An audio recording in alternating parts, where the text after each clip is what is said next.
एक बार एक सम्राट के पुराने वजीर की मृत्यु हो गई। वजीर बहुत बुद्धिमान था, लेकिन उसकी अचानक मृत्यु हो गई, इसलिए अब नए मंत्री की तलाश शुरू की गई। साम्राज्य बहुत बड़ा था, इसलिए उसे संभालने के लिए एक बुद्धिमान और दूरदर्शी वजीर की जरूरत थी। पूरे राज्य में सबसे बुद्धिमान और चतुर व्यक्ति की तलाश शुरू हो गई है। इसके लिए राज्य भर में कई तरह की परीक्षाएं आयोजित की गईं। पूरे राज्य से विचारशील और बुद्धिमान व्यक्तियों को चुना गया और फिर उनकी और भी कठिन परीक्षाएं ली गईं। और अंत में केवल 3 चुने हुए व्यक्तियों को राजधानी लाया गया ताकि सम्राट उनकी अंतिम परीक्षा ले सके। उन तीनों को एक कमरे में रखा गया और इसकी घोषणा स्वयं सम्राट ने की थी कि कल उनकी अंतिम परीक्षा ली जाएगी और जो इसमें उत्तीर्ण होगा उसे राज्य का वजीर घोषित कर दिया जाएगा। परंतु आश्चर्य की बात थी कि शाम होते होते यह बात सारी राजधानी में फैल गई। सम्राट कल कौन सी परीक्षा लेने वाला है, सारे शहर में इसी बात की चर्चा होने लगी। सम्राट एक बहुत ही अजीब परीक्षा लेना चाहता था। कल सुबह उन तीनों को महल के एक बड़े कमरे में बंद कर दिया जाएगा और एक बड़ा ताला लगा दिया जाएगा। उस कमरे का दरवाजा, वह ताला उस राज्य के कारीगरों, गणितज्ञों और इंजीनियरों द्वारा बनाया गया था। उस ताले पर कोई चाबी नहीं थी, केवल कानून पर गणित के कुछ अंक लिखे हुए थे और उन अंकों में कोई पहेली छिपी हुई थी। जो उस पहेली को हल कर लेगा वही उस ताले को खोल पाएगा। धीरे धीरे यह बात उन तीनों तक पहुंच गई कि कल उन तीनों को एक कमरे में बंद कर दिया जाएगा और वहां ताला लगा दिया जाएगा। इसकी कोई चाबी नहीं है, बस उस ताले पर गणित के कुछ नंबर खुदे हुए हैं जिसमें एक पहेली छिपी हुई है।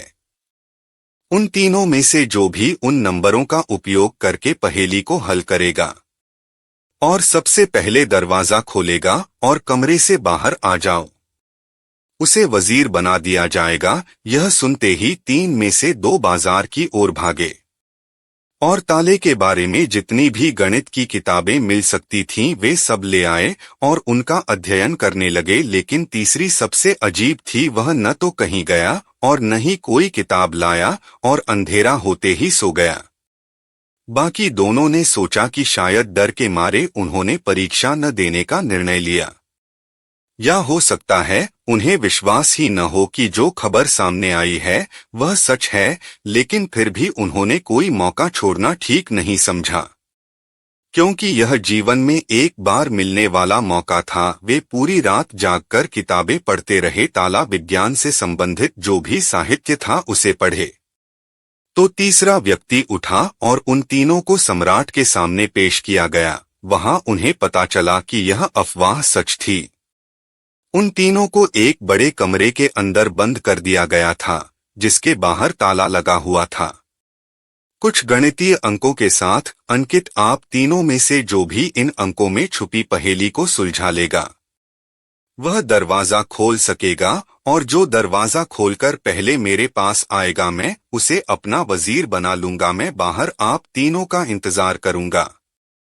इतना कहकर बादशाह चला गया। वे दोनों व्यक्ति जिन्होंने पूरी रात पढ़ाई की थी कुछ किताबें लाए थे। दरवाजा बंद होते ही उसने अपने कपड़ों में छुपी हुई उन किताबों को बाहर निकाला और ताले पर लिखे नंबरों को एक कागज के टुकड़े पर लिखकर उनका हल ढूंढने लगा। लेकिन तीसरे व्यक्ति ने कुछ नहीं किया। उसने अपनी आंखें बंद कर लीं और कमरे के कोने में चुपचाप बैठ गया।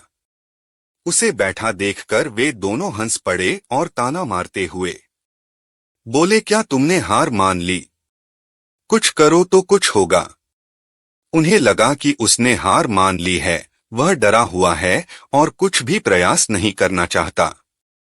लेकिन उसके मन में शांति थी, स्थिरता उसकी आंखों में झलक रही थी। वह परेशान नहीं लग रहा था, वह बैठा हुआ था। तभी अचानक उसे कुछ सूझा। वह उठकर दरवाजे के पास आया और धीरे से उसे धक्का दिया और क्या, दरवाजा खुला। वह कमरे से बाहर चला गया। लेकिन दोनों आदमी अपनी किताबों में खोए हुए थे। उन्हें पता ही नहीं चला कि तीसरा कमरे से बाहर चला गया है। उन्हें तब पता चला जब सम्राट तीसरे व्यक्ति के साथ अंदर आए और कहा, अपनी ये किताबें बंद करो, जिसे बाहर जाना था वह तो बाहर जा चुका है। यह देखकर वे दोनों दंग रह गए और पूछा, तुम बाहर कैसे निकले? बादशाह ने कहा कि ताला तो बंद नहीं था, क्योंकि बंद ताले तो खोले जा सकते हैं, लेकिन कैसे? क्या तुम वह ताला खोलोगे जो बंद नहीं किया गया है? यह आदमी आप में से सबसे बुद्धिमान है, क्योंकि इसने बुद्धिमान होने का पहला परिचय दिया है। ताले पर लिखे नंबरों को हल करने से पहले यह पता लगाने की कोशिश करता है कि ताला बंद है या नहीं। एक आदमी वास्तव में होशियार है जो किसी भी समस्या को हल करने से पहले यह जांचता है कि जो वह हल करने जा रहा है वह वास्तव में समस्या है या नहीं। तो यह आदमी हमारे राज्य का सबसे चतुर व्यक्ति है। हम इसे अपना वजीर नियुक्त करते हैं। तो दोस्तों, इस कहानी से यही सीखने वाली बात है कि जब भी हमें लगे कि हमारे सामने कोई बड़ी समस्या है तो घबराकर उस समस्या का समाधान ढूंढने की बजाय हमें शांति से सोचना चाहिए कि जो मैं समझ रहा हूं वह वास्तव में समस्या है या नहीं, या वास्तविक समस्या कुछ और है जो मैं अभी नहीं देख पा रहा हूं।